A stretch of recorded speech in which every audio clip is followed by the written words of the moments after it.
Okay, आज का जो है लेक्चर हम स्टार्ट करते हैं। तो लास्ट लेक्चर में हमने वेन डायग्राम क्या होते हैं, यूनियन ऑफ टू सेट का वेन डायग्राम कैसे बनाते हैं, इंटरसेक्शन ऑफ टू सेट का जो है वेन डायग्राम कैसे बनते हैं, ठीक है, और कैसे जो है बनाते हैं। इसी तरह यूनिवर्सल सेट हो गया, कंप्लीमेंट ऑफ सेट हो गया, ठीक है, इनका वेन डायग्राम जो है कैसे बनाते हैं वो सारी चीज़ें हमने डिटेल से पढ़े हैं, ठीक है। सो आज हम जो है क्या करते हैं, इसी जो है चैप्टर को थोड़ा आगे लेके जाएंगे और इसी को हम वाइंड अप करेंगे। सो यहाँ पर एक मेरे पास क्वेश्चन है, ठीक है।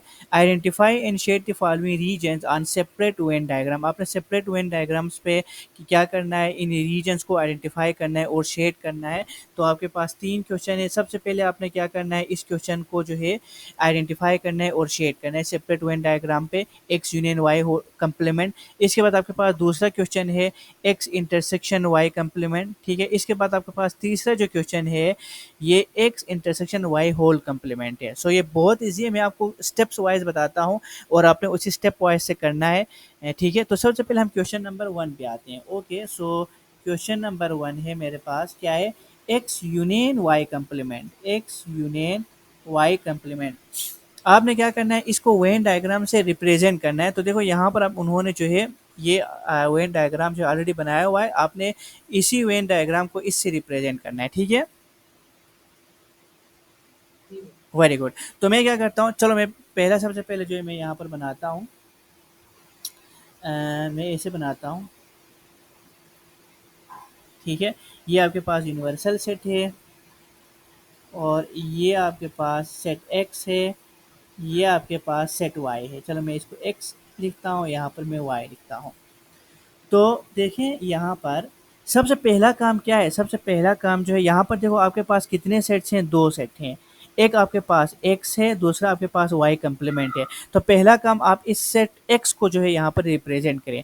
तो सेट x का मतलब क्या है, सेट x का मतलब आपके पास ये जो पूरा x का जो रीजन है वो आपके पास सेट x है। तो जो मेरे पास सेट होगा उसको मैं क्या करता हूँ, एक टिक का जो है सिंबल डालता हूँ।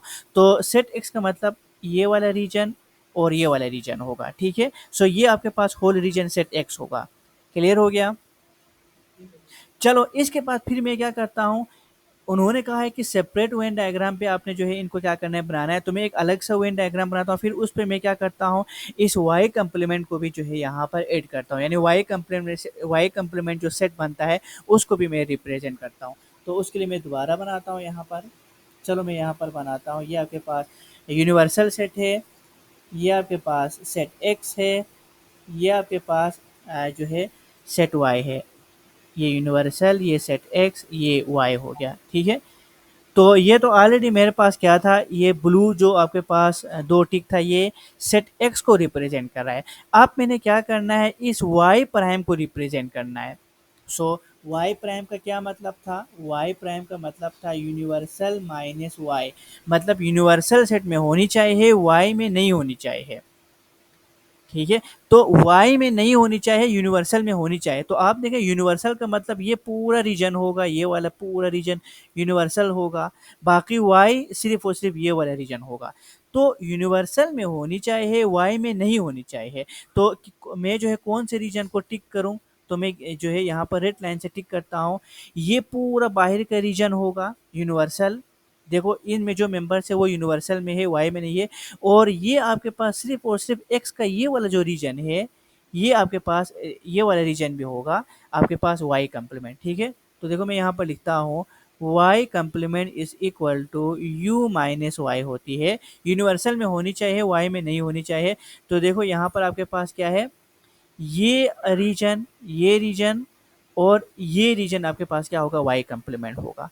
तो जो जो कि मैंने रेड कलर से जो है 2 टिक किए हैं, ठीक है, ये दोनों रीजन क्या होगा, वाई कंप्लीमेंट सेट को रिप्रेजेंट कर रहा होगा, ठीक है। आपने टिक यहाँ पर नहीं डालना है, क्यों, क्योंकि ये तो अगर आप यहाँ पर भी टिक लगाएं तो वो वाई भी शामिल होगा, ठीक है। इससे तो पूरा आपके पास यूनिवर्सल सेट रिप्रेजेंट हो रहा है। लेकिन अभी यहाँ पर अपने वाई कंप्लीमेंट रिप्रेजेंट करना है, तो वाई कंप्लीमेंट का मतलब था यूनिवर्सल में होनी चाहिए, वाई में नहीं होनी चाहिए। तो देखो यूनिवर्सल में होनी चाहिए, वाई में नहीं होनी चाहिए। क्लियर हो गया। ओके, अब जो है हम पूरा इस होल जो है सेट को रिप्रेजेंट करेंगे। ये क्या था, एक्स यूनियन वाई कंप्लीमेंट। तो आपने एक्स और वाई कंप्लीमेंट का यूनियन लेना है। तो चले मैं यहाँ पर इसको जो है अलग सा जो है यहाँ पर बनाता हूँ।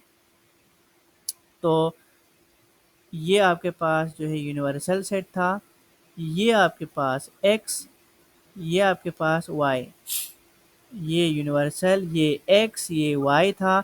और टिक को मैं दोबारा यहाँ पर लगाता हूँ, ये ब्लू दो टिक ऑलरेडी आए हुए थे, और ये वाला रीजन आपके पास y कंप्लीमेंट को रिप्रेजेंट कर रहा था।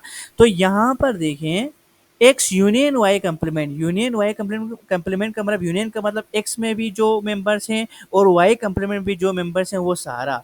तो इसका मतलब मुझे कौन से रीजन को फुल शेड करना होगा? तो देखो, यूनियन का मतलब जो x में भी हो, y कंप्लीमेंट में भी हो। तो ये वाला जो रीजन, ये पूरा रीजन मुझे क्या करना होगा? शेड करना होगा। सिर्फ और सिर्फ मुझे ये वाला रीजन जो है वो शेड नहीं करना होगा।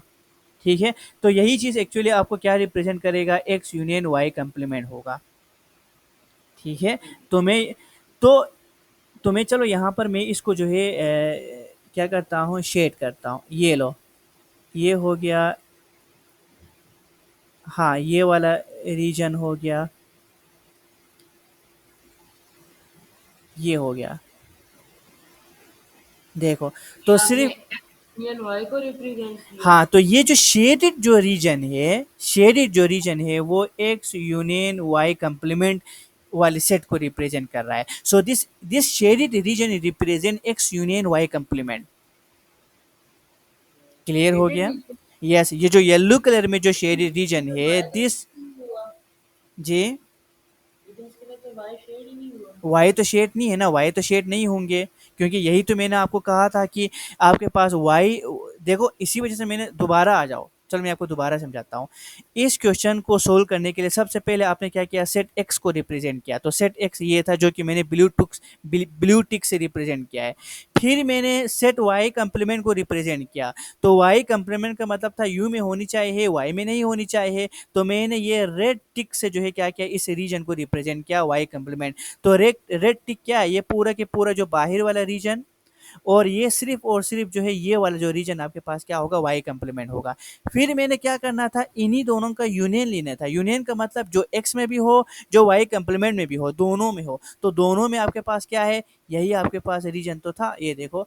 तो सिर्फ और सिर्फ ये वाला रीजन जो है वो इंक्लूड नहीं होगा। पर यूनियन वाले का तो ये मतलब होता है ना कि जो एक्स में भी हो और वाई में भी हो। यस, एग्जैक्टली, यूनियन का मतलब ये है। तो यहाँ पर देखो, एक्स में भी है और वाई का, यहाँ पर एक्स यूनियन वाई नहीं है मेरे भाई, यहाँ पर एक्स यूनियन वाई कंप्लीमेंट है।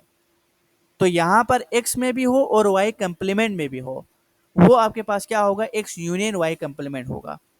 इसलिए आपने वाई को शेड नहीं किया। यस, इस वजह से मैंने आपके पास वाई के सिर्फ और सिर्फ इस पोर्शन को मैंने शेड नहीं किया है। इस पोर्शन को आपने शेड नहीं किया। हाँ, क्लियर हो गया? बाकी एक्स और वाई के जो बीच वाली जगह है, उसको शेड किया। यस। तो आप, मैं जो है आपको एक ट्रिक बताता हूँ। इस तरह आप जब क्वेश्चन आते हैं तो क्या करना होता है? सबसे पहले आपको एक्स को रिप्रेजेंट करना होता है, वो आप टिक मार्क करें। देखिए, जैसे कि मैंने यहाँ पर टिक मार्क किया है। फिर आप दूसरा सेट को रिप्रेजेंट करें। दूसरा सेट आपके पास यहाँ पर वाई कंप्लीमेंट था, तो जो कि मैंने यहाँ पर टिक किया है। वाई कंप्लीमेंट आपके पास ये जो रेड कलर का जो रीजन है और ये वाला रेड कलर का जो रीजन है, ये वाई कंप्लीमेंट होगा। ठीक है, ये वाई कंप्लीमेंट होगा। फिर आपने यूनियन निकालना है, तो आप कौन से जो है पोर्शन को जो है शेड करेंगे? तो हमेशा याद रखें, उन रीजन को आपने शेड करना है जिन रीजन में एटलीस्ट वन टिक हो। मतलब एक टिक हो या एक टिक से ज्यादा हो, मतलब एटलीस्ट वन टिक हो, उन रीजन को आपने शेड करना है, तो वो आपका यूनियन होगा। तो देखो, यहाँ पर ये एक वन टिक था तो मैंने इस रीजन को शेड किया। यहाँ पर भी एटलीस्ट वन टिक है, तो यहाँ पर दो टिक है तो मैंने इस रीजन को शेड किया। इस रीजन में भी एक टिक है तो मैंने इस रीजन में को भी शेड किया। इस रीजन में कोई टिक नहीं था तो इस वाले रीजन को मैंने शेड नहीं किया। तो जब आप इस जो है ट्रिक को इस्तेमाल करेंगे ना, तो वो खुद ब खुद एक्स यूनियन वाई कंप्लीमेंट बन जाएगा। वो जो रीजन है, शेडेड रीजन, वो एक्स यूनियन वाई कंप्लीमेंट को जो है रिप्रेजेंट कर रहा होगा। मतलब यूनियन के केस में आप ऐसे करेंगे। ठीक है, ठीक। अब बिल्कुल इसी क्वेश्चन पे आ जाओ। ठीक है, यही है, देखो यही क्वेश्चन है, लेकिन सिर्फ और सिर्फ यूनियन की बजाय यहाँ पर इंटरसेक्शन है। तो क्या करेगा, अगेन आपको ये स्टेप तो सेम रहेगा। सबसे पहले आपने सेट एक्स को रिप्रेजेंट किया है तो ये आपके पास सेट एक्स होगा। फिर आपने वाई कंप्लीमेंट को रिप्रेजेंट किया है तो ये वाला दोनों जो रीजन है वो वाई कंप्लीमेंट होगा। लेकिन अब आपने इंटरसेक्शन लेना है। इंटरसेक्शन का मतलब ये है कि सेट एक्स और सेट वाई कंप्लीमेंट में जो कॉमन एलिमेंट है उनका सेट। ठीक है, इंटरसेक्शन का मतलब जो कॉमन एलिमेंट होगा वो कैसे पता चलेगा। तो चलिए मैं सबसे पहले इसको जो है, इस जो मैंने शेड किया है इसको मैं रिमूव करूंगा। चलो मैं इसको दोबारा बनाता सर हूँ। एक्स और वाई यूनियन वो होता है जो उसके वो उन दोनों के अंदर होता है, और वाई प्राइम वो होता है जो एक्स और वाई के अंदर कॉमन होता है। वाई प्राइम यू में होनी चाहिए, ठीक है, वाई में नहीं होनी चाहिए। वाई प्राइम वो होती है जो यू में होनी चाहिए और वाई में नहीं होनी हाँ, चाहिए। यू में होनी चाहिए, वाई में नहीं होनी चाहिए, हमने लास्ट टाइम सीखे थे ना। और एक्स प्राइम वो होती है जो जो यू एक्स में और रीजन है, एक्स में नहीं हाँ होनी वेरी चाहिए। गुड, एक्स प्राइम वो होगा जो एक्स यू में होनी चाहिए, एक्स में नहीं होनी चाहिए, सही है। ओके, अब हम जो है क्वेश्चन नंबर 2 की तरफ आते हैं। तो 2 में जो है आपके पास क्या होगा, ये दोनों स्टेप तो वही होगा। ठीक है, मैं सिर्फ और सिर्फ इसको क्वेश्चन 2 बनाता हूँ। तो क्या होगा यहाँ पर आपके पास ये क्वेश्चन 2 होगा। और ये और एक्सरसाइज है कौन सी है, 14 की। ये अभी जो है मैं आपको बताता हूँ कौन सा, अभी आप इसको सीखें फिर मैं आपको बताता हूँ, फिर हम एक्सरसाइज की तरफ चलते हैं, ठीक है। 14 बी। यस, मेरे ख्याल से 14 बी होगा कुछ इस तरह, ठीक है। ये 14.5 है आपका, ठीक है, 14.5। नहीं है। यस। ओके, सो अब हमने करना है जनाब एक्स इंटरसेक्शन वाई कंप्लीमेंट को। तो सबसे पहले आपने सेट एक्स को रिप्रेजेंट किया, ब्लू टिक से मैं जो है क्या क्या रिप्रेजेंट कर रहा है। फिर आपने वाई कंप्लीमेंट को रिप्रेजेंट किया। तो देखो वाई कंप्लीमेंट का मतलब था यू में होनी चाहिए, वाई में नहीं होनी चाहिए। तो देखो यू वाले यू में है, देखो ये पूरा के पूरा यू था, यू में होनी चाहिए और इस वाई में नहीं होनी चाहिए। तो मैंने सिर्फ और सिर्फ क्या किया, ये वाली जो रीजन है और इस वाले रीजन को ब्लू टिक से रिप्रेजेंट किया, तो ये आपके पास वाई कंप्लीमेंट को रिप्रेजेंट कर रहा है। अब आते हैं इंटरसेक्शन। अब आपने क्या करना है, इस एक्स और वाई कंप्लीमेंट का इंटरसेक्शन निकालना है। इंटरसेक्शन का मतलब जो दोनों में क्या हो, कॉमन हो। तो आपने याद रखना है कि आपने सिर्फ और सिर्फ जो है उन रीजन को शेड करना है जहां पर एग्जैक्टली दो टिक्स हों। Shade only those region in which exactly two ticks is involved। ठीक है, तो यहाँ पर मेरे पास क्या था, तो देखो ये मेरे पास दो ऐसे टिक थे, ये वाले टिक थे। तो यहाँ पर आपके पास सिर्फ और सिर्फ ये वाला रीजन होगा। तो ये वाला जो शेडेड रीजन एक्चुअली आपको क्या बता रहा है, क्या रिप्रेजेंट कर रहा है, ये वाला जो शेडेड रीजन है वो एक्स इंटरसेक्शन वाई कंप्लीमेंट को रिप्रेजेंट कर रहा है।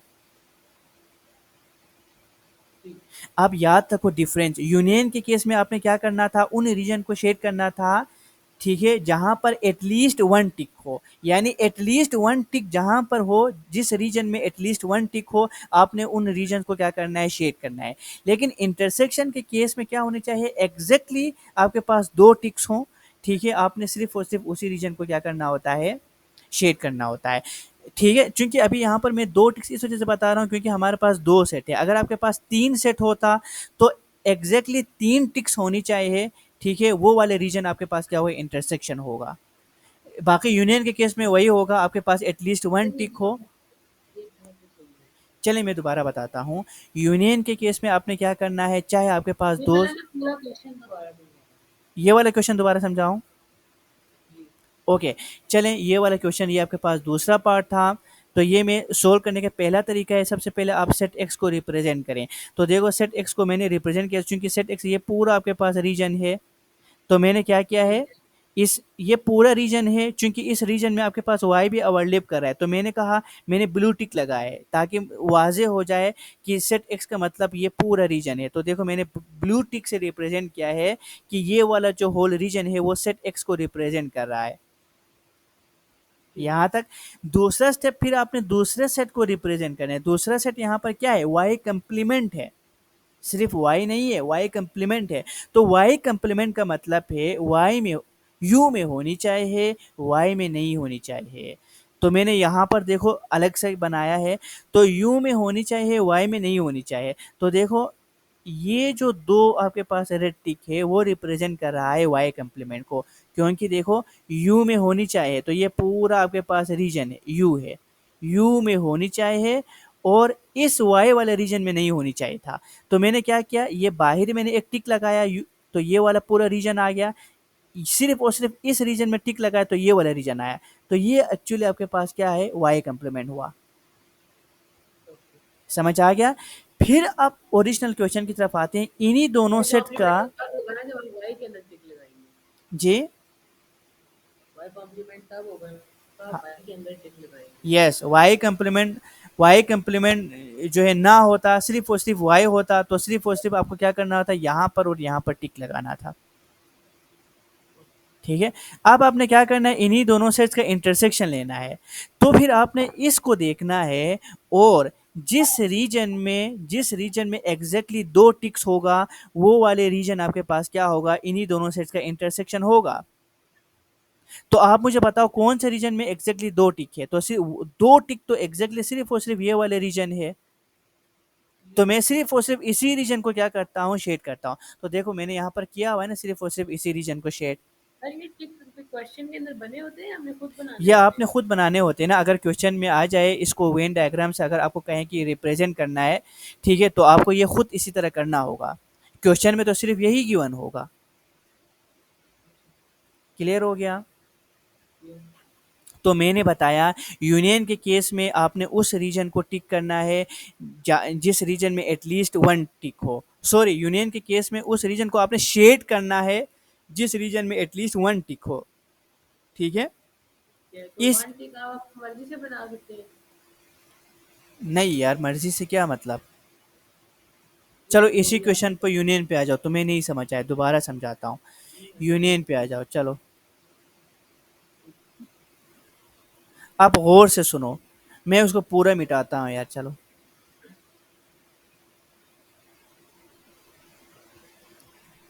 चलो मैं फिर से दोबारा थ्री को भी मिलाओ, पहले दो काफ़ी है। सो मैं पहला क्वेश्चन की तरफ आता हूँ, अब गौर से सुनो। एक्स यूनियन वाई कम्प्लीमेंट को आपने क्या करना है, वेन डायग्राम से रिप्रेजेंट करना है।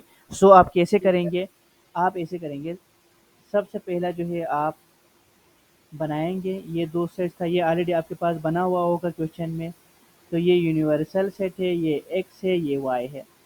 तो पहला स्टेप आपके पास क्या होगा, इस सेट एक्स को रिप्रेजेंट करना होगा।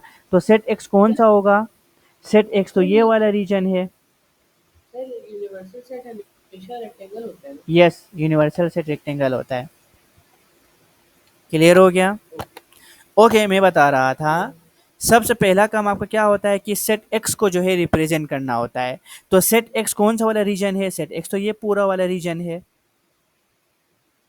ठीक है, तो मैं क्या करता हूँ, इस होल रीजन को पूरा शेड करने की बजाय, चूंकि अभी हमने क्वेश्चन को, अभी हमारे यही फाइनल आंसर तो नहीं था, तो मैं क्या कर रहा हूँ, आसानी की खातिर इस पूरा होल रीजन को शेड करेंगे तो आगे जाके फिर मिक्सअप हो जाना है। तो देखो यहाँ पर इस एक्स के अंदर ये वाई भी ओवरलैपिंग हो रहा है, ये एक अंदर जो है दो पार्ट बन रहा है। तो मैं क्या करता हूँ, सेट एक्स को रिप्रेजेंट करने के लिए यहाँ पर टिक लगाता हूँ, तो ये देखो ये दो टिक्स जिस बाउंड्री के अंदर आता है वो बाउंड्री सेट एक्स होगा। समझ आ गया। तो देखो यहाँ पर ये दो टिक इस बाउंड्री के अंदर आ रहा है, तो ये सेट एक्स होगा। तो देखो मैंने अभी सेट एक्स को क्या किया है, यहाँ पर रिप्रेजेंट किया है। अब फिर इसी यहाँ पर ही करें, फिर दोबारा आप बेशक ना बनाओ, ठीक है।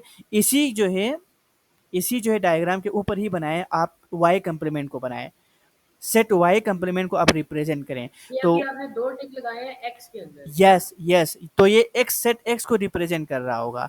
अब आपने वाई कम्प्लीमेंट जो है सेट को क्या करना है, रिप्रेजेंट करना है। तो वाई कम्प्लीमेंट क्या होगा, यू में होनी चाहिए, वाई में नहीं होनी चाहिए। तो यू में होनी चाहिए, वाई में नहीं होनी चाहिए, तो ये पूरा रीजन होगा। देखो तो ये पूरा रीजन यू है, वाई नहीं है। ठीक है, ये देखो, तो मैं सिर्फ और सिर्फ वाई को जो है क्या कर रहा हूँ, ये कलर नहीं कर रहा हूँ, बाकी सारे रीजन को कलर कर रहा हूँ। तो इसका मतलब ये पूरा की पूरा रीजन जो है वो क्या होता है, वाई कम्प्लीमेंट को रिप्रेजेंट कर रहा होगा। समझ आ गया। तो इसके लिए मैं क्या करता हूँ, देखो ये पूरा बाहर की रीजन था, और ये एक्स का सिर्फ और सिर्फ ये जो चांद जैसा नजर आया सिर्फ ये वाला रीजन था, ये आपके पास क्या होगा, वाई कम्प्लीमेंट होगा। तो मैं क्या करता हूँ, इस पूरे के पूरे बाहर वाले रीजन पे एक टिक करता हूँ, और एक्स का सिर्फ और सिर्फ ये जो चांद जैसा जो आपको नजर आ रहा है वो वाले रीजन पे मैं क्या करता हूँ, टिक करता हूँ। तो ये जो मैंने रेड कलर में जो टिक जो है रिप्रेजेंट किया है, ये जिस जो है बाउंड्री को कवर करता है वो एक्चुअली वाई प्राइम को रिप्रेजेंट कर रहा है। तो देखो, रेड इस बाउंड्री को कलर कर रहा है, रेड पूरा पूरा इस बाउंड्री को कलर कर रहा है, तो ये पूरा रीजन वाई कंप्लीमेंट को क्या कर रहा है, रिप्रेजेंट कर रहा है। ठीक है। अब फिर आगे आपको दोबारा जो है वेन डायग्राम बनाने की जरूरत नहीं है, सिर्फ इसी एक वेन डायग्राम पे बनाओ काफी है। ठीक है, अब आपने क्या करना है, इन्हीं दोनों सेट्स का यूनियन लेना है। तो यूनियन कैसे लेंगे, यूनियन का मतलब है वो मेंबर जो एक्स में भी हो, वो मेंबर जो वाई में भी हो, सारे मेंबर्स को आपने लिखना होता था, जो कि हमने पीछे सेट नोटेशन में लिखते चले आ रहे हैं। तो यहाँ पर क्या होंगे, यूनियन के केस में मैं आपको एक ट्रिक बताता हूँ। आपने उस रीजन को शेड करना है जिस रीजन में एटलीस्ट जो है क्या हूँ, वन टिक हूँ। तो देखो, एटलीस्ट वन टिक यहाँ पर है, यहाँ पर दो टिक है, तो यहाँ पर वन टिक है, तो मुझे इन सारे जो है रीजन को क्या करना होगा, शेड करना होगा। Shade all the regions with at least one tick, shade all the region with at least one tick. तो ये वाले रीजन होगा, ये वाले रीजन होगा, और ये वाले जो बाहर के आपके पास पूरा पोर्शन है, यहाँ पर भी एक टिक है, तो ये वाला पोर्शन होगा। ठीक ठीक है, है, ये आपने बनाया है एक्स, एक्स यू वाई को, yes, X U Y prime. X union Y complement. So this shaded region represent X union Y complement. Okay. And Okay, if we have to only represent X, so what would we do then? okay. If you have only represent to X, then this is so simple. आपको ऐसा करना होगा, ये union है, ये x है, ये Y है, तो आपको सिर्फ और सिर्फ जो है मर्जी है, आप यहाँ पर ऐसे टिक लगाएं, या आपको सिर्फ और सिर्फ इस एक्स रीजन को क्या करना होगा, शेड करना होगा। तो देखें, टिक दिस लगाना भी ठीक है। टिक लगाना भी ठीक है, शेड लगाना भी ठीक है। So this shaded region represent x only. तो ये पूरा होल डायग्राम एक्चुअली क्या चीज बता रहा है आपको, सेट एक्स बता रहा है। आप बिल्कुल। समझ आ गया। ओके, अब हम इंटरसेक्शन पे आते हैं, अब हम इसी क्वेश्चन नंबर 2 पे आते हैं, पार्ट 2 पे। अब तुम्हें समझ आ जाएगा। पार्ट 2 है एक्स इंटरसेक्शन वाई कंप्लीमेंट। अब यहाँ पर पहले के केस में हमने यूनियन लिया था, अब यहाँ पर इंटरसेक्शन लेंगे, तो करें शाबाश। तो मैं जो है यहाँ पर, चलो पहले इसको बनाता हूँ। सर इंटरसेक्शन का क्या मतलब है? X intersection Y. X intersection Y complement का मतलब है सेट एक्स और सेट वाई कंप्लीमेंट में जो कॉमन एलिमेंट्स हैं वो होगा। ठीक। ठीक है, सो और आप, एक्स यूनियन का क्या मतलब है? यूनियन का मतलब सारे के सारा जो है ना, सेट एक्स में भी हो, सेट बी बी में भी हो, ठीक है। या सेट वाई में भी हो। ठीक है, तो अब मतलब यहाँ पर, टोटल टोटल सेट जो होता है उसको एक्स यूनियन वाई कहते हैं। यस, और मतलब जो उनके कॉमन होते हैं उनको एक्स इंटरसेक्शन वाई कहते यस। सो आप इसमें मुझे बताओ, सबसे पहले मुझे सेट एक्स बनाओ, चूंकि ये सेट एक्स है, ये ऑलरेडी पहला और दूसरा स्टेप सेम होगा जिस तरह हमने यहाँ पर किया है। तो सेट एक्स ये वाला रीजन, ये वाला रीजन होगा। ठीक है, सेट एक्स, हैं। यस। तो ये मैं टिक करता हूँ, ये सेट एक्स आया। फिर वाई कंप्लीमेंट बनाओ, शाबाश, वाई कंप्लीमेंट, तो वाई में यू में होनी चाहिए, वाई में नहीं होनी चाहिए। तो मुझे क्या करना होगा, ये वाला रीजन और ये वाला रीजन सर होगा। बीच में लगा दें, वाई कॉम्प्लीमेंट बीच में होगा। जी, ये जो आपने ब्लू वाले टिक्स लगाए हैं ये वाई कॉम्प्लीमेंट है। Yes, Y compliment, very good. अब आगे आते हैं इंपॉर्टेंट बात। अब आपने क्या करना है, इंटरसेक्शन फाइंड करना है इन्हीं दोनों सेट का। तो यूनियन में हमने क्या किया था, उन सारे रीजन्स को शेड किया था जहां पर एटलीस्ट वन टिक हो। लेकिन इंटरसेक्शन में हम सिर्फ और सिर्फ उस रीजन को शेड करेंगे जहां पर एग्जैक्टली दो टिक्स हों। ठीक है, तो कौन से रीजन है जहां पर एग्जैक्टली दो टिक हैं, तो दो टिक वाले जो रीजन है वो सिर्फ और सिर्फ ये वाले वो रीजन है। तो एक्स है। मुझे क्या करना होगा, सिर्फ और सिर्फ इस रीजन को जो है क्या करना होगा, शेड करना होगा। एक्स नहीं है, एक्स का सिर्फ और सिर्फ ये वाला पोर्शन है। एक्स का हाफ। हाँ, एक्स का आप हाफ कह सकते हैं। सो अब यहाँ पर देखो, this Venn diagram represent X union Y complement, while this Venn diagram represent X intersection Y complement. Okay. आप समझ आ गया। ये यही कुछ था। आप आ जाओ, एक्सरसाइज करते हैं, एक्सरसाइज के कुछ क्वेश्चन करते हैं, अब आपको क्लियर समझ आ जाएगा। सो ये चीज़ मैं बहुत ही आपको इम्पोर्टेंट है। मैं आपको सिर्फ आंसर बोलता हूँ अभी। हम्म। ओके, आते हैं जो जनाब। भी क्वेश्चन निकालेंगे ना, मैं उसका आंसर आपको बोल दूँगा। Okay, very good. सो मेरे ख्याल से अब आपको क्लियर हो गया होगा, है ना? ओके, सो चलें। ओके, सो नज़र आ रहे हैं आपको? क्वेश्चन नंबर 11 जल्दी पढ़ें, शाबाश। क्वेश्चन नंबर 11 जल्दी पढ़ें। M equals to X such that X is a perfect square such that 0 is small, X is greater than 0 and 70 is greater than X. नहीं, आपने गलत पढ़ा है। इसको आप कैसे पढ़ेंगे पता है? इसको आप ऐसे पढ़ेंगे, X is greater than 0 and less than 70, ऐसे पढ़ेंगे। ठीक है? Okay. X Is is greater than greater 0 than and less. 0 less than X is greater than 0 and less than 70, ऐसे पढ़ेंगे। शाबाश, आगे बढ़ें। List all the elements in M and P in such notation. Draw a Venn diagram to represent the sets okay, M तो सबसे and पहले P. Question number 1 पे आते हैं। क्वेश्चन नंबर 1 कहता है कि जो सेट एम है और सेट पी है, आपने उनको क्या करना है? सेट नोटेशन में लिखना है। ठीक है? तो सेट नोटेशन में कैसे लिखेंगे? तो ये जल्दी से मुझे बताओ। ये था आपके पास परफेक्ट स्क्वायर है। ठीक है? X such that x perfect square such that x is greater than 0 and less than 70 है। तो एक्स की वैल्यू 0 से ग्रेटर है, 0 से ग्रेटर है और 70 से लेस है। 0 और 70 वो खुद इंक्लूड नहीं है। ठीक है? अगर इंक्लूड होता तो यहाँ पर साथ में इक्वल का भी जो है सिंबल आता। तो मुझे बताओ 0 से 70 के दरमियान वो सारे नंबर जो परफेक्ट स्क्वायर है, उनका जो है क्या होगा कॉम्बिनेशन, उसको हम सेट एम का नाम देंगे। तो लिखवाओ शाबाश, सेट एम क्या होगा? So 2 perfect square. चलें, ये अभी हम पार्ट 1 करेंगे।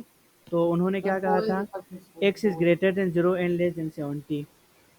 4. X is greater than 0 and less than 70, perfect square है। सेट का नाम क्या है? एम है। तो मुझे लिखवाओ एम इज़ इक्वल टू, बताओ शाबाश। 4, हम्म।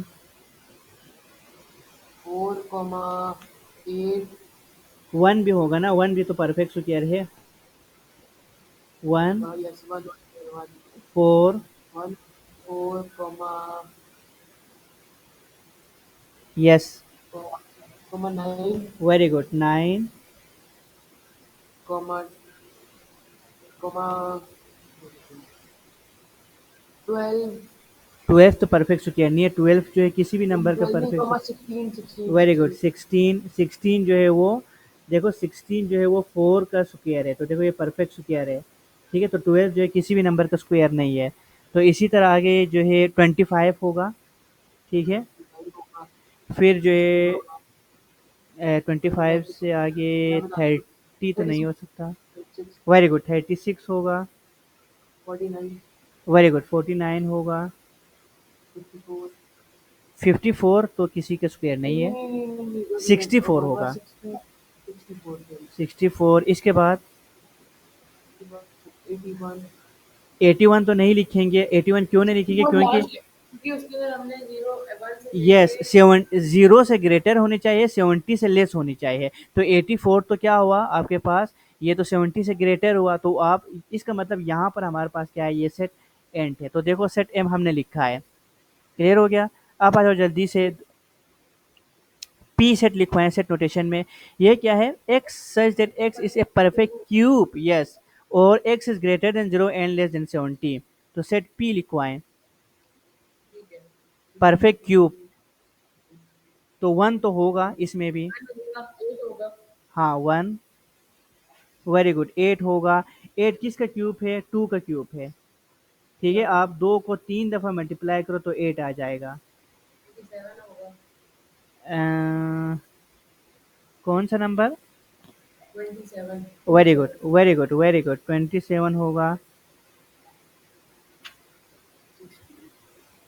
और क्या होगा? 20, 64. यस, 27 के बाद 64 ही हो सकता है, और कोई नंबर इनके बीच में नहीं है जो क्यूब बन जाए। 64 से आगे तो हम नहीं जा सकते। ठीक है? सो पहला पार्ट आपका हो गया है। दूसरा पार्ट बताओ क्या है? सर दूसरा पार्ट है draw Venn diagram to represent the sets M and P. Yes, आपने क्या करना है, सेट एम और पी को जो है वेन डायग्राम से रिप्रेजेंट करना है। यस, सेट एम को भी और सेट पी को भी। तो कैसे रिप्रेजेंट करेंगे मेरे भाई? सेट एम और सेट पी को वेन डायग्राम से रिप्रेजेंट करना है, तो कैसे करेंगे? कैसे सेट करेंगे? एम को हमने रिप्रेजेंट करना है वेन डायग्राम से। यस, सेट एम और सेट पी को वेन डायग्राम से रिप्रेजेंट करना है। तो मुझे तो क्या मैं ऐसे करूंगा, वेन डायग्राम को ऐसे ऐसे जो है ये रिप्रेजेंट? कौन सा सेट बनाएंगे? यूनिवर्सल सेट यहाँ पर है ही नहीं है, तो आप यूनिवर्सल सेट बनाने की जरूरत ही नहीं है, आप डायरेक्ट बना लो।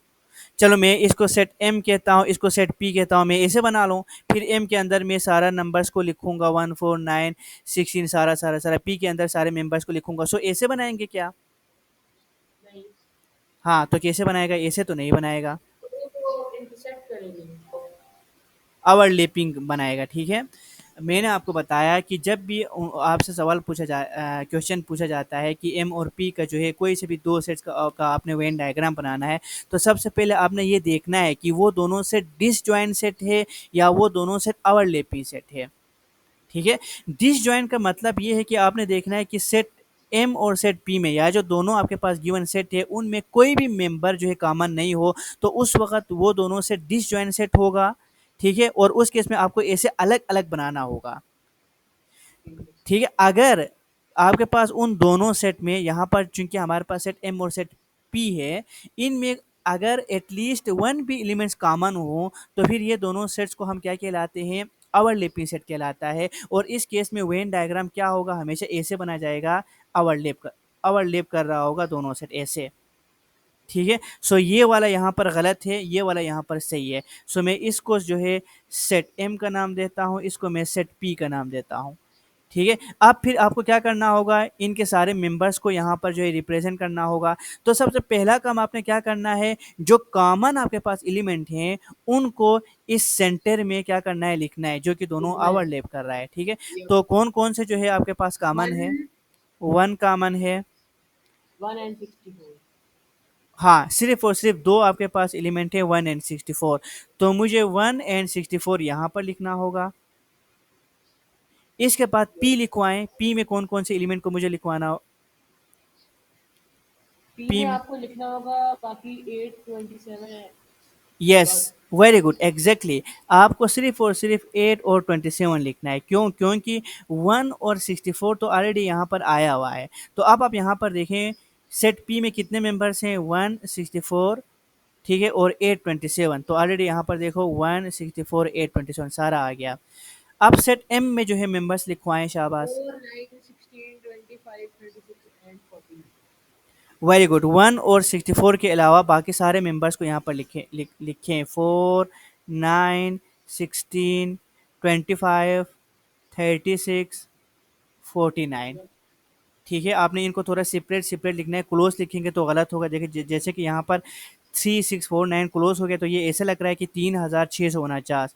तो मैं 64 को थोड़ा सेपरेट लिखता हूँ, सॉरी 49 को मैं सेपरेट लिखता हूँ। ठीक है, सो 49 में यहाँ पर लिखता हूँ। सो ये आपके पास क्वेश्चन नंबर बी भी हो गया। ठीक है, मैं इसको मिटाता हूँ, आपने ऐसे नहीं करना है। चलें, ये आपके पास क्वेश्चन नंबर 2 भी हो गया। अब क्वेश्चन नंबर 3 ज़रा पढ़ें जल्दी से। Part 3। Yes, List all from the Venn diagram with all the elements M intersection P. Yes, आपने वेन डायग्राम को देखते हुए एम इंटरसेक्शन पी में जितने भी एलिमेंट्स हैं उन्हें आपने सेट नोटेशन में लिखना है। ठीक है, मतलब दोनों के जो कॉमन एलिमेंट यस, कॉमन है। सो एम मैं यहाँ पर लिखता हूँ, एम इंटरसेक्शन जो एम, इसमें दो है 1 and 64। Exactly, M intersection P. ये तो बहुत ही ईजी है। आप वेन डायग्राम में जो ओवरलैपिंग रीजन के अंदर जितने भी एलिमेंट्स हैं वही इंटरसेक्शन होगा। तो एम इंटरसेक्शन पी 1 64, यही आपके पास आंसर होगा। बस, क्लियर हो गया? समझ आया नहीं समझ आया? वेरी गुड, तो क्या किया बोलें, शाबाश। सर आपने एम इंटरसेक्शन पी को आपने चूज कर लिया, जो वो एलिमेंट जो दोनों में कॉमन। वेरी गुड, बिल्कुल सही है। सो यहाँ तक कोई कन्फ्यूजन है तो आप मुझसे पूछ सकते हैं। ओके, चलें हम जो है इसी तरह एक और क्वेश्चन की तरफ बढ़ते हैं, ठीक है? वो आपने खुद मुझे बताना है, ठीक है? बिल्कुल इसी तरह ही है। ओके। और कुछ फिर मैं आपको असाइनमेंट दे दूँगा, फिर वो आप खुद ही कर लेना। क्लियर हो गया? ओके। ओके, तो जनाब हम क्वेश्चन नंबर आते हैं, ओके क्वेश्चन नंबर 15 की तरफ आते हैं। So this is 12, this is 13 and where is question number 15? Okay, this is question number 15। Okay, यहाँ पर ये है जनाब क्वेश्चन नंबर 15, जल्दी से पढ़ें सर शाबाश। फैक्टर ऑफ 25 का मतलब है कि 25 के टेबल में आता है। क्या? फैक्टर ऑफ 25 का ये मतलब है कि ये 25 के टेबल में आता है, 25 इसके टेबल में आता है। चलें मैं आपको बताता हूँ, अब पहले आप क्वेश्चन को पूरा फुल पढ़ें शाबाश। It is given that V equals to X such that X is possible within a factor of 25 and W equals to X such that X is a multiple of 6, that 0 is greater, that X is greater than 0 and less than 25. Okay, बिल्कुल उसी तरह है, ठीक है? सबसे पहले आपने क्या करना है, इन दोनों सेट को सेट नोटेशन में लिखना है, ठीक है? फिर इन्हीं का वेन डायग्राम बनाना है, फिर उनका यूनियन। चलो हम करते हैं। तो पहला है x such that x is a positive integer and A factor of 25, यानी फैक्टर ऑफ 25 का मतलब क्या है? Factor x such that x is a positive integer, 25 के टेबल में आता है। हाँ, 25 के जो है टेबल में आता है, ठीक है? ये नंबर 25 के टेबल में आता है। मतलब इसमें आप क्या कहेंगे, इसमें मैं लिखूँगा 1 लिखूँगा, मैं इस सेट में 5 लिखूँगा, मैं इस सेट में जो है वो 25 लिखूँगा। तो मतलब ये है कि वो कौन से नंबर होगा जो आपके पास 25 से डिविजिबल होगा, एक लिहाज से ये भी आप कह सकते हैं, ठीक है? या आप जो है ये बिल्कुल जो आपने बोला है वो भी सही हो सकता है कि 25 के मल्टीपल जो है से टेबल में 25 से जो डिविजिबल हो। मल्टीपल वो होता है जो 6 की वजह से 6 है। मल्टीपल ऑफ 6 इसका मतलब है कि ये 6 के टेबल में आएगा। यस एग्जैक्टली 6 के टेबल में आएगा, मल्टीपल ऑफ 6 का मतलब 6 के टेबल में आएगा। तो ये ज़रा लिखवाएं शाबाश, X size at X is a positive integer in a factor of 25, इसको सेट वी का नाम दिया हुआ है। सेट वी का आपने इसको नाम दे दिया। इसके अंदर सबसे पहले आप लिखेंगे 1 5 25। एग्जैक्टली 1 5 25। सो ये तीनों क्या है, ये है जी फैक्टर ऑफ 25 है, ठीक है? जो 25 से डिविजिबल है। क्लियर हो गया? अगर आप जो है 16 को ले लें तो 16 आपके पास फैक्टर ऑफ 5 नहीं होगा, क्योंकि ये डिविजिबल नहीं है 5 से, ठीक है? 5 से डिविजिबल नहीं है। जैसे कि 25 वो खुद आपके पास फैक्टर है, क्योंकि ये डिविजिबल है 5 5 5 5 5 से 25। इसी तरह 5 भी 5 का 25 का फैक्टर है, ठीक है? क्यों? क्योंकि आपके पास 25 को जो है आप 5 से डिवाइड करें। क्लियर हो गया? 5 1 5 5 5 सा 25। सो नेक्स्ट आपके पास सेट लिखवाएं मुझे शाबाश। नेक्स्ट क्वेश्चन दिखाएंगे। X multiple such that of X is 6, a multiple of 6 that 0 that X is greater than 0 and less than 25. Yes x greater than 0 and less then 25। मैं यहाँ पर लिखता हूँ x greater than 0 होनी चाहिए, less than 25 है, और ये आपके पास जो सेट है वो क्या है, मल्टीपल ऑफ 6 है, Yep. Multiple of 6। और इस सेट का क्या नाम था, डब्लू। लिखवाएं Yep. शाबाश। 0 X हंड्रेड X सर इसके अंदर आएगा 6 आएगा, इसके अंदर आएगा 12 आएगा, इसके अंदर आएगा 18 आएगा, इसके अंदर 24 आएगा। वेरी गुड, बिल्कुल सही है, ठीक है? तो मल्टीपल ऑफ 6 में ज़ीरो, ज़ीरो नहीं हो सकता, 1 भी नहीं है, 2 भी नहीं है, 3 भी नहीं है, तो 6 हो सकता है, ठीक है? 12, क्योंकि 6 1 ज़ा 6, 6 2 ज़ा 12, 6 3 ज़ा 18, और 6 4 ज़ा 24, 6 5 30। अब 30 को हम नहीं लिखेंगे क्योंकि उन्होंने यहाँ पर लिखा हुआ है x इज लेस देन 25। 25 से x की वैल्यू हमेशा कम होनी चाहिए। तो देखो यहाँ पर 24 तक हमारे पास क्या होगा, मैक्सिमम जो है w का जो है क्या होगा, सेट होगा। सो 6 5 से 30 नहीं लिखेंगे, 6 6 से 36 नहीं लिखेंगे। तो यही आपके पास 4 मेंबर जो है वो w का होगा। ठीक है। सो ये आपके पास क्वेश्चन नंबर जो है 1 हो गया। क्वेश्चन नंबर 15 का पार्ट 1 हो गया। क्वेश्चन नंबर 2 में क्या कहते हैं, पार्ट 2 में draw a Venn diagram to represent the sets V and W. हाँ, अब वी एंड डब्ल्यू का आपने क्या करना है, वेन डायग्राम बनाना है।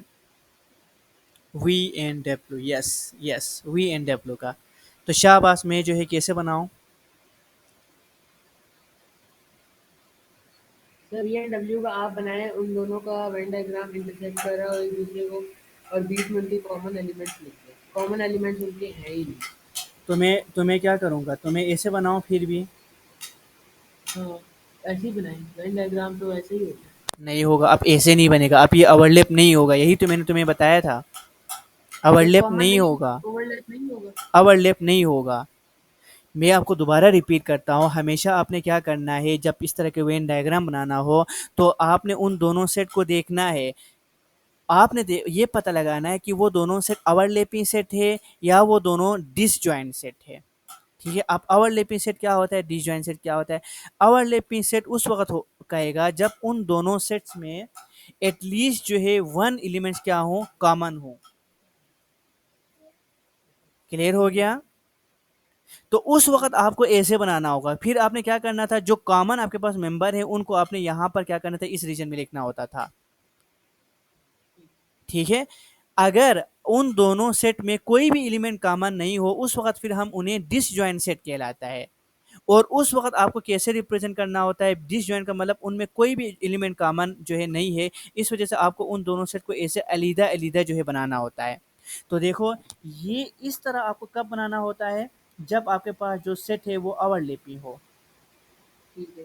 ओवरलैपिंग का मतलब है उन दोनों सेट्स में आपके पास कोई ना कोई जो है एलिमेंट कॉमन हो, एटलीस्ट वन एलिमेंट कॉमन हो। अगर ये वाला केस कब होगा, आपने बिल्कुल अलग-अलग जो है कब जो है वेन डायग्राम बनानी है।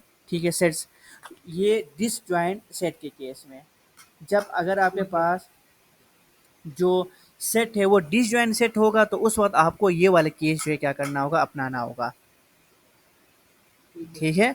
अब डिसजॉइंट सेट क्यों कहलाया, डिसजॉइंट सेट इस वजह से हमने कहलाया क्योंकि इन दोनों सेट में कोई भी आपके पास एलिमेंट कॉमन नहीं है। तो जब आपके पास एलिमेंट जो है कॉमन ही नहीं है तो आपको ओवरलैप करने की ज़रूरत ही नहीं है ना। अगर आप ओवरलैप करें तो फिर इस ओवरलैप वाले रीजन में फिर हम क्या लिखेंगे, फिर हम इसको खाली छोड़ेंगे क्या। तो इस वजह से हम क्या करते हैं, इसको हम यहाँ पर नहीं बनाते ऐसे, हम ऐसे बनाते हैं डिसजॉइंट के केस में बिल्कुल अलग-अलग। तो चलो मैं इसको जो है वी का नाम देता हूँ, सेट वी है और ये सेट डब्ल्यू है। अब एलिमेंट्स को आप लिखवाएं। शाबाश। सेट वी में क्या होगा, किसमें 1 सर, सेट 5 वी में हो गया जो वन 25, फाइव एंड 25, और सेट एंड डब्ल्यू सेट में डब्ल्यू होगा में होगा 6 6 12 18 एंड 12 24। 18 24। बस आपको इसे जो है रिप्रेजेंट करना होगा वेन डायग्राम से। ठीक है। क्लियर हो गया। सो हमेशा जब भी आपने क्या करना हो, वेन डायग्राम बनाना हो, तब से सबसे पहले काम आपको क्या करना होगा, देखना होगा कि वो दोनों सेट ओवरलैपिंग सेट है या वो दोनों सेट डिसजॉइंट सेट है। अगर वो दोनों सेट ओवरलैपिंग सेट है तो आपको ऐसे बनाना होगा। अगर वो दोनों सेट डिसजॉइंट सेट है तो आपको ऐसे बनाना होगा। क्लियर हो गया। ठीक है। ओके। सो ये आपके पास पार्ट बी हो गया। चलो मैं इसको मिटाता हूँ क्योंकि ये हमारे काम का नहीं है। आ जाओ पार्ट थ्री पे, पढ़ें part three. From the Venn diagram find the universal W. Universal नहीं है मेरे भाई, ये यूनियन है। ये यूनियन को वी रिप्रेजेंट कर रहा यूनियन है। डब्ल्यू। हाँ, वी यूनियन डब्ल्यू आपने फाइंड करना है वेन डायग्राम को देखते हुए। सो मैं यहाँ पर लिखता हूँ, ये पार्ट सी है। ठीक है, पार्ट सी है, वी यूनियन डब्ल्यू। तो वेन डायग्राम को देख के बताओ वी यूनियन डब्ल्यू जो है, बताओ इनके मेंबर। तो सारे उनके जो है ना, यस, वो सारे आपने लिखने हैं। जो जो यू में भी कॉमन है जो डब्ल्यू में भी है उन सारों को आपने लिखना है। तो लिखवाएं शाबाश।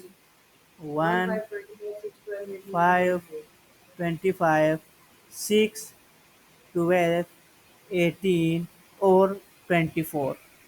क्लियर हो गया? बस इतनी सी काम थी, यानी इसमें कोई मुश्किल वाली काम नहीं थी, बहुत ही सिंपल था, बहुत ही आसान था।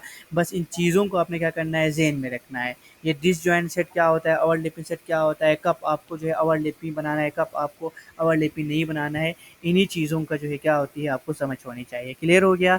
सो यहाँ पर आके आपका जो D2 में जो आपके पास इंट्रोडक्शन टू सेट था, ठीक है, वो वाला चैप्टर जो है क्या हो जाता है, कंप्लीट हो कंप्लीट। जाता है। ठीक है? सो जो है आप जो है होमवर्क के लिए टिक करें क्वेश्चंस को। पेज नंबर आप निकालें जी, पेज नंबर शाबाश निकालें 414 पे। 240। यस 414, 414। उस पे आप करें क्वेश्चन नंबर 12 और क्वेश्चन नंबर 13। 13। आप करें क्वेश्चन नंबर 14। 14। आप करें क्वेश्चन नंबर 16, क्वेश्चन नंबर 17 17। और क्वेश्चन नंबर 18। बस 18। Question number 18। बस इतने जो है आपने क्या करना है, क्वेश्चन करने। तो टोटल कितना क्वेश्चन हुआ? एक, एक टू, दो वन, तीन 16, चार 17, पाँच छः। 18। ठीक है, टोटल आपके पास 6 क्वेश्चन है, ये आपने करना है। ठीक है, और मुझे जो है कल तक आपने भेजना है, परसों तक आपने नहीं रुकना है। ठीक है, ये मुझे कल जो है हर हाल में चाहिए। ठीक है, आपने परसों तक वेट नहीं करना है, कल मुझे हर हाल में चाहिए। और इंशाल्लाह परसों के क्लास में जो है हम क्या करेंगे, इसी चैप्टर का, चैप्टर नंबर 14 का मैं आपका जो है एक टेस्ट जो है वो कंडक्ट करूँगा। सो आपने अच्छी तरह तैयारी करना है, इन सारी चीज़ों को पढ़ें, थ्योरी पढ़ें, बुक में से जो थ्योरी लिखी गई हैं उनको पढ़ें, क्वेश्चंस की प्रैक्टिस करें। ठीक है, तो बहुत ही ईज़ी आप कर पाएँगे। तो इस टेस्ट में कोई आपका जो है एक्सक्यूज़ नहीं होनी चाहिए। ठीक है, मैं इंशाल्लाह जो है पेपर बनाऊँगा और फिर जो है टाइम पे टेस्ट होगा। ठीक है, तो आपने अच्छी तरह तैयारी करनी है। चीज़ों की समझ आ गई? यस। यस, अभी आपके पास 3 मिनट रहते हैं। ठीक है, 9:57 हो गया है, 10 बजने में अभी 3 मिनट्स जो है वो बाकी है। तो इन 3 मिनट्स में जो है अगर आपने कोई चीज़ पूछना है तो आप पूछ सकते हैं। क्लियर हो गया सर। सारा क्लियर हो गया? मैं आपको यस। अगेन रिपीट कर रहा हूँ, इनको आपने जो है क्या करना है, साथ-साथ करना है, नहीं तो फिर बाद में जब हम आगे बढ़ेंगे, हम D3 करेंगे, ठीक है, तब जो है ये सारी चीज़ें आपसे भूला हुआ होगा अगर आप साथ-साथ नहीं करें। D3 में वही सारी चीज़ें हैं, ठीक है, यही जितने चीज़ें हमने अभी पढ़े हैं, बस इन्हीं को हमने थोड़ा बहुत आगे एक्सटेंड करके पढ़ना है। क्लियर हो गया? ओके, फिर चले इंशाल्लाह हम जो है नेक्स्ट क्लास में मिलते हैं। बाकी ये सारा असाइनमेंट आपका कंप्लीट होना चाहिए। ओके, खुदा हाफिज़। खुदा हाफिज़।